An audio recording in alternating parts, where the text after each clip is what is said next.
The self is a concept. You are postulating a concept when you say there is a thinker, there is a listener, there is a hearer, there's a smeller, there's a toucher. There's nobody like that at all. That is your problem.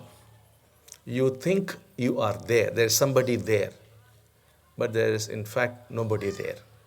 But try as you might, you cannot end this existence. It has to happen.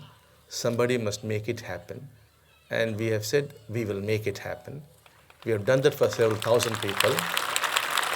And we have now finally decided to give it to the youth also.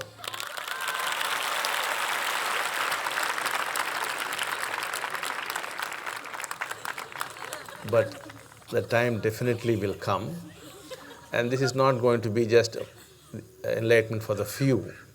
Of course, few would make it much earlier, but it's going to be a jump for the whole of mankind. One jump.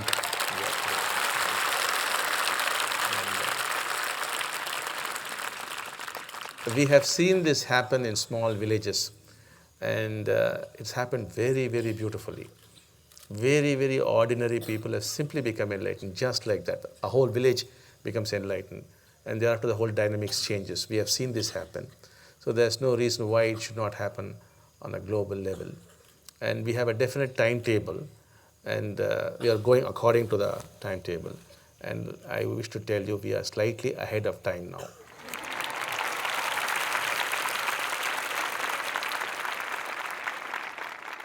What I'm hearing from you is that the success of the youth program is a combination of the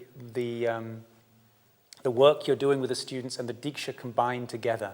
Yes. So you're setting strong intent in the day. Yes, yes. And then it's kind of locked in with the Yes, Deeksha yes, into yes. the nervous system. Yes. Bhagavan, I want to ask you how much of this might be to do with culture, because I live in America, Yes. and I teach a lot in Yes. Europe, and I meet younger people there, and really the condition of young people in the Western world is very depressing. Yes. They are born into a world which, as far as they grow into their teenage years, they realize Yes. they're born into a world which is slightly mad, Yes. where we're consuming oil at such a fast rate, where the society is completely dominated by financial interest, not by social well-being. This is particularly in the United States, so we have no nationalized health care, Yes. where everything is driven by money. So young people can feel easily suicidal. The suicide rate in teenagers is alarming in the United States. Also, of course, there's high levels of drug addiction, different ways young people find to escape the realities of the world. Now, the other thing is, in the West, the family as a social unit has disintegrated much more than in India. Yes. So young people are born into maybe broken family where they don't feel the love of their mother or father. How much do you think we could replicate the results you've had in India with youth, with young people in the West? We have worked with Indians, and in the Indian context, we have made use of Indian culture and Indian values, and we have achieved very good results.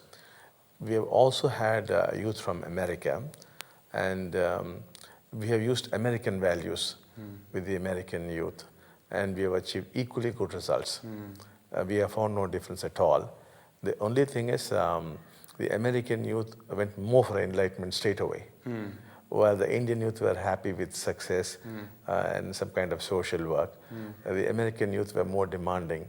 They said nothing less than enlightenment would satisfy us. It would be wonderful to see these kind of youth programs that you're doing here spread to other parts of the world. Do you anticipate that may be possible? I think, in fact, this year there's going to be a program for the youth, I think. Yes. I think they are going to be done at very concessional rates, I think. Yeah. And the ultimate idea is to train up Americans to conduct the programs themselves back in the US. The courses we've just heard about for Indian youth are only 6 days long. A few young people from the West have been to the much longer 21-day course in India. And there may be similar courses that are shorter in future. 3 of them shared their experience with us.